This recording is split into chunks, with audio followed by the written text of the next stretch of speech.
नमस्कार साथियों, स्वागत है एक बार फिर से Kumar Gaurav current affair class notes में। और मैं मनमोहन सविता आपके लिए एक बार लेकर फिर से हाजिर हूँ Kumar Gaurav current affair class notes, जिसमें आज मैं आपके लिए लेकर आया हूँ most important current affair notes. ठीक है दोस्तों, आपको इस वीडियो को अंत तक देखना है। सभी क्वेश्चन मोस्ट इंपोर्टेंट हैं। एसएससी जीडी और यूपीएसआई की परीक्षा में यही क्वेश्चन आपके बनने वाले हैं, तो आप इस करंट अफेयर नोट्स की वीडियो को पूरा अंत तक अवश्य देखें। तो आइए शुरुआत करते हैं आज के हमारे पहले क्वेश्चन की। और पहला ही क्वेश्चन हमारी परीक्षा की दृष्टि से काफ़ी इंपॉर्टेंट है। क्वेश्चन में पूछा गया है आपसे कि शिक्षा की वार्षिक रिपोर्ट 2021 यानी ASER 2021 जारी की गई है। ठीक है दोस्तों, और यह इसका कौन सा, तो 16वां संस्करण रहेगा। इस इंडेक्स या इस रिपोर्ट के माध्यम से आपको क्या जानकारी मिलेगी, तो उसके 4 बिंदु मैं आपके लिए लिखकर लेकर आया हूँ। सबसे पहले दोस्तों, यदि हम बात करें कि कोविड-19 के प्रति, यानी कोविड-19 जब हमारे देश में था तो उसमें हमने क्या क्या सीखा, ठीक है, और इससे हम क्या क्या सीख सकते हैं। ठीक है दोस्तों, तो उसके 4 बिंदु हैं जो मैं आपके लिए लेकर आया हूं। निजी स्कूलों में नामांकन में कमी आई है। ठीक है, इस रिपोर्ट में क्या बताया गया है कि निजी स्कूल जो है उनमें नामांकन यानी एडमिशनों में कमी आई है, सरकारी स्कूलों में एडमिशन ज़्यादा हुए हैं। ठीक है, और बात करें कि इस सब में सर्वाधिक वृद्धि कहाँ पर, तो पहले स्थान पर यूपी है और दूसरे स्थान पर है केरल, जहाँ पर निजी और सरकारी स्कूलों में यह कमी देखी गई है। ठीक है दोस्तों, आपको याद रखना है, इस रिपोर्ट के अंतर्गत यह बताया गया है। और बताया गया है कि ट्यूशन पर बढ़ती वृद्धि, यानी कि जब लॉकडाउन था और लॉकडाउन के बाद जब लॉकडाउन खुला तो लोगों ने क्या किया, निजी स्कूलों में से नामांकन हटाकर सरकारी स्कूलों में अपने बच्चों का एडमिशन कराया है। ठीक है, और इसी के माध्यम से क्या हुआ है, तो यह काम सबसे ज़्यादा यूपी और केरल में हुआ है। ठीक है, और कुछ लोगों ने इन दोनों ही स्कूलों से नाम कटाकर बच्चों की ट्यूशन लगाई है। ठीक है, इसी के प्रति क्या की गई है, एक शिक्षा की वार्षिक रिपोर्ट जारी की गई थी, और यह इसका कौन सा, तो 16वां संस्करण था। ठीक है, अब देखते हैं कुछ इंपोर्टेंट फैक्ट। जैसा कि आप देख सकते हैं कि वर्ल्ड बैंक के शिक्षा सलाहकार हाल ही में किसे नियुक्त किया गया था, तो वर्ल्ड बैंक के शिक्षा सलाहकार के रूप में रणजीत सिंह दिसाले को नियुक्त किया गया था। ठीक है, यानी कि यही रणजीत सिंह दिसाले कहाँ से संबंधित है, महाराष्ट्र से, और इनको एक ग्लोबल टीचर अवार्ड से सम्मानित किया गया था, क्योंकि इन्हीं के द्वारा आपको पता है कि जो हमारी NCERT की बुकों पर QR कोड आता है उसका इजाद किसने किया था, तो रणजीत सिंह दिसाले के द्वारा ही किया गया था, और यह महाराष्ट्र के एक सरकारी स्कूल के टीचर हैं। ठीक है, आपको याद रखना है। नेक्स्ट क्वेश्चन है क्वेश्चन नंबर 2, मोस्ट इंपोर्टेंट है, इसको भी आप समझिए और इसे देखिए। पूछा गया है कि श्री करतारपुर साहिब कॉरिडोर तीर्थ यात्रा यह कहाँ पर और यह किससे संबंधित है, तो यह गुरुद्वारा है श्री श्री गुरु नानक जी की। ठीक है, यह कहाँ पर, तो पाकिस्तान और हिंदुस्तान में है। अब इसी के ऊपर यह चर्चा में क्यों रहा है, तो इसके ऊपर एक कॉरिडोर का निर्माण किया जा रहा है। किसके ऊपर, तो रावी नदी के ऊपर। ठीक है, यह पहले खुला था, है ना, लेकिन उसे कोविड-19 के कारण बंद कर दिया गया था।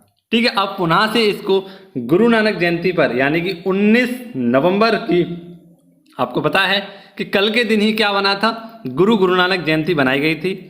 ठीक है, और इसी उपलक्ष्य में इसको पुनः से खोल दिया गया है, और इसीलिए यह चर्चा का विषय बना हुआ है। नेक्स्ट क्वेश्चन में आप देख सकते हैं फैक्ट आपके लिए कि पूर्वांचल एक्सप्रेस यह कहाँ पर, लखनऊ में चलाई गई है, और लखनऊ से गाजीपुर तक इसे स्टार्ट किया गया है, पूर्वांचल एक्सप्रेस को। ठीक है, नेक्स्ट क्वेश्चन देखते हैं क्वेश्चन नंबर 3, यह भी मोस्ट इंपोर्टेंट है आपकी परीक्षा की दृष्टि से। पूछा गया है कि भारत अंतर्राष्ट्रीय विज्ञान महोत्सव IISF को कौन सा संस्करण है, तो बात करें यह 7वां संस्करण रहेगा, और इसका आयोजन कहाँ पर किया जाएगा, तो पणजी गोवा में इसका आयोजन किया जाएगा। इसकी शुरुआत कब हुई थी, तो 2015 में इसकी शुरुआत हुई थी, और इसका आयोजन किसके द्वारा, तो पृथ्वी विज्ञान मंत्रालय के द्वारा इसका आयोजन किया गया है। ठीक है दोस्तों, और प्रेजेंट टाइम में इसके मंत्री कौन है, तो देख सकते हैं आप, डॉक्टर जितेंद्र सिंह।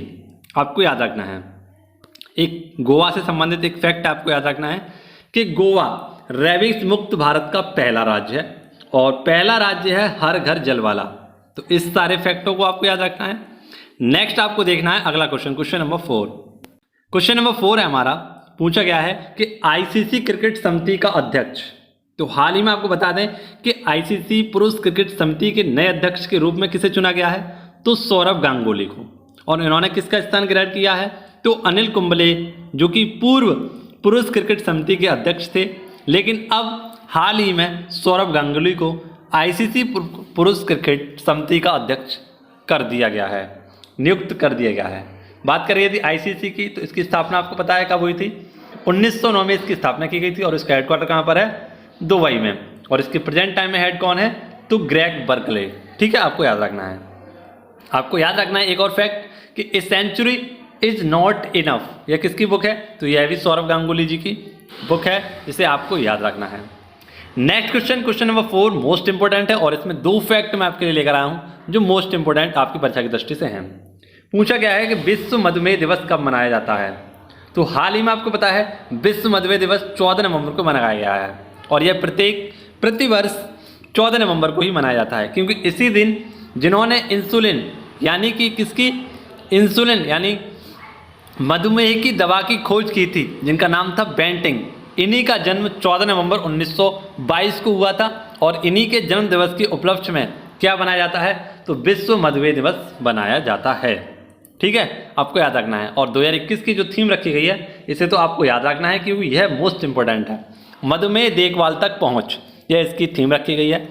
अब नेक्स्ट क्वेश्चन आप देख लीजिए, फैक्ट है आपके लिए कि 14 नवंबर को क्या मनाते हैं, बाल दिवस मनाते हैं। और इंसुलिन निर्माण कहाँ पर होता है, तो बीटा सेल, जो किसकी बीटा सेल है, अग्नाशय की बीटा सेल है, इसमें इंसुलिन का निर्माण किया जाता है। ठीक है, आपको याद रखना है। यदि वीडियो पसंद आ रही हो तो लाइक और शेयर करना ना भूलें। नेक्स्ट क्वेश्चन देखते हैं, क्वेश्चन नंबर 6 और पूछा गया है कि पहला मत्स्य व्यवसाय इनक्यूबेटर उद्घाटन। तो हाल ही में पहले मत्स्य व्यवसाय जिसका नाम है इनक्यूबेटर, इसका उद्घाटन किया गया है कहाँ पर, तो गुरुग्राम हरियाणा में इसका उद्घाटन किया गया है। और किसके द्वारा, तो मत्स्य पशुपालन डेयरी मंत्री पुरुषोत्तम रूपाला के द्वारा इस इनक्यूबेटर का उद्घाटन किया गया है। ठीक है दोस्तों, इसकी शुरुआत किसके माध्यम से या किसके अधीन की गई है, तो पीएम संपदा योजना के तहत इसकी स्थापना या इसका उद्घाटन किया गया है। पीएम संपदा योजना यह कब स्टार्ट की गई थी, तो सितंबर 2021 में इसको स्टार्ट किया गया था 5 वर्ष के लिए। ठीक है, अब नेक्स्ट पॉइंट देख लीजिए आप, ई गोपाला ऐप जो इससे संबंधित था। हाल ही में विश्वकर्मा वाटिका, यह कहाँ पर, तो यूपी के लखनऊ में बनाई गई है। ठीक है, नेक्स्ट है 100% टीकाकरण वाला जिला कौन सा है, तो किन्नौर जिला है, हिमाचल प्रदेश। ठीक है दोस्तों, आपको याद रखना है। क्वेश्चन नंबर 7 मोस्ट इंपोर्टेंट है, इसे भी देख लीजिए आप। इसमें आपके लिए लेकर आया है, जैसे कि मैंने आपको कल बताया था कि राशन द्वारे योजना, द्वारे राशन योजना एक लगाई गई थी। अब आई है हमारे एक और नई योजना जिसका नाम है राशन आपके द्वार योजना। यह राशन आपके द्वार योजना यह किसने स्टार्ट की है, तो मध्य प्रदेश सरकार के द्वारा जनजातीय क्षेत्रों तक राशन पहुंचाने के लिए राशन आपके द्वार योजना स्टार्ट की है। ठीक है, हाल ही मैंने आपको कल की कक्षा में पढ़ाया था द्वारे राशन योजना, यह किसने, तो पंजाब की, माफ करिएगा, पश्चिम बंगाल की मुख्यमंत्री ममता बनर्जी के द्वारा राशन द्वारे योजना स्टार्ट की गई थी। ठीक है, यानी कि इसका मतलब था राशन आपके द्वार तक पहुंचे, इसके लिए ममता बनर्जी ने इस योजना को स्टार्ट किया था। नेक्स्ट आप देख सकते हैं चिरंजीवी योजना, यह राजस्थान सरकार ने 1 मई 2021 को स्टार्ट की थी और पूरे भारत में मुफ्त स्वास्थ्य योजना प्राप्त करने के लिए इस चिरंजीवी योजना को स्टार्ट किया गया था। नेक्स्ट है लाल लकीर मिशन, यह पंजाब सरकार के द्वारा चलाया गया था। क्वेश्चन नंबर 8 मोस्ट इंपोर्टेंट है और इसे आप देख लीजिए और इसके फैक्टों को समझिए। क्या है, तो वैश्विक रिश्वत जोखिम सूचकांक 2021 जारी किया गया है और इसे किसके द्वारा जारी किया गया है, तो ट्राइक संस्था के द्वारा इसे जारी किया गया है। इसमें क्या बताया गया है, तो कौन सा देश यानी कहाँ पर सबसे ज़्यादा रिश्वत लेना जोखिम पूर्ण है, तो आपको बता दें सबसे ज़्यादा उत्तर कोरिया में क्या है, जोखिम भरा हुआ है रिश्वत लेना, जबकि सबसे कम डेनमार्क में। ठीक है दोस्तों, और भारत इसमें कौन से स्थान पर है, मोस्ट इंपोर्टेंट इंडेक्स है, यह पूछा जाएगा आपके आगे परीक्षा में। तो भारत इसमें 82वें स्थान पर है और 2020 में भारत 77वें स्थान पर है। यहाँ 2022 की जगह आपको क्या करना है, 2020 करना है दोस्तों। ठीक है, 2020 आपको याद रखना है। अब नेक्स्ट क्वेश्चन देख लीजिए, क्वेश्चन नंबर 8 मोस्ट इंपोर्टेंट है। क्वेश्चन नंबर 9 आपकी परीक्षा की दृष्टि से ठीक है, पूछा गया है कि इंडियन पर्सनैलिटी, क्या पूछा गया है, Indian personality of the year award या किसे दिया गया है। तो दो लोगों को दिया गया है, हेमा मालिनी और प्रसून जोशी को। ठीक है दोस्तों, ये दोनों ही अभिनेता हैं, लेकिन प्रेजेंट टाइम में हेमा मालिनी क्या है, मद्रासी सांसद हैं। ठीक है, आपको याद रखना है।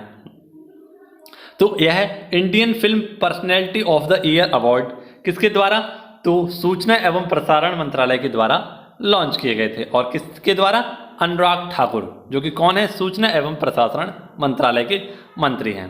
अब फैक्ट मैं आपके लिए लेकर आया हूं जो मोस्ट इंपोर्टेंट है, नेशनल फिल्म अवार्ड्स 2019, ये 67वें नंबर के थे। और इसमें बेस्ट हिंदी फिल्म का अवार्ड किसे दिया गया था, तो छुछेरों को, सॉरी माफ करना, एक फिल्म थी छिछोरे, इसे दी गई थी। इसके एक्टर कौन थे, मोस्ट बेस्ट हिंदी एक्टर कौन थे, तो धनुष और मनोज वाजपेयी। और बेस्ट एक्ट्रेस कौन थी, तो कंगना रनौत। ठीक है, इतने सारे फैक्टों के साथ आपको इस क्वेश्चन को याद रखना था। बढ़ेंगे नेक्स्ट क्वेश्चन की। क्वेश्चन नंबर नेक्स्ट है, इसे आप वन लाइनर में याद रख लीजिए। महाराष्ट्र सरकार कोविड-19 टीकाकरण का राजदूत किसे चुना गया है, तो सलमान खान को। ठीक है, आपको याद रखना है। देखते हैं फूल पत्ती वाला सवाल आज का हमारा क्या है। तो आज का हमारा फूल पत्ती वाला सवाल है जिसका आंसर आपको कमेंट बॉक्स में बताना है। देख सकते हैं आप, हाल ही में उज्बेकिस्तान के नए प्रधानमंत्री के रूप में किसे पुनः नियुक्त किया गया है। इसका आंसर आपको कमेंट बॉक्स में बताना है। यदि वीडियो आपको पसंद आई हो, अच्छी लगी हो, तो वीडियो को एक बार लाइक करना और दोस्तों के साथ शेयर करना ना भूलना। दोस्तों, मैं आपके लिए काफ़ी मेहनत कर रहा हूँ, प्रत्येक दिन आपको करंट अफेयर नोट्स प्रोवाइड करा रहा हूँ, तो आप भी अपना प्यार मुझे दीजिए और अपने दोस्तों को तक इस फूल पत्ती वाले परिवार के एक छोटे से रसगुल्ले की मदद कीजिए और अपने दोस्तों को मेरी वीडियो को शेयर कीजिए, जिससे कि मैं आपको और भी अच्छे माध्यम से daily current affair notes provide करा सकूँ। यदि आपको हमारी वीडियो पसंद आई हो तो लाइक करना, दोस्तों के साथ शेयर करना नहीं भूलना। ठीक है, मिलेंगे आपसे नेक्स्ट वीडियो में, तब तक के लिए घर पर रहें, सुरक्षित रहें और व्यस्त रहें। जय हिंद, जय भारत।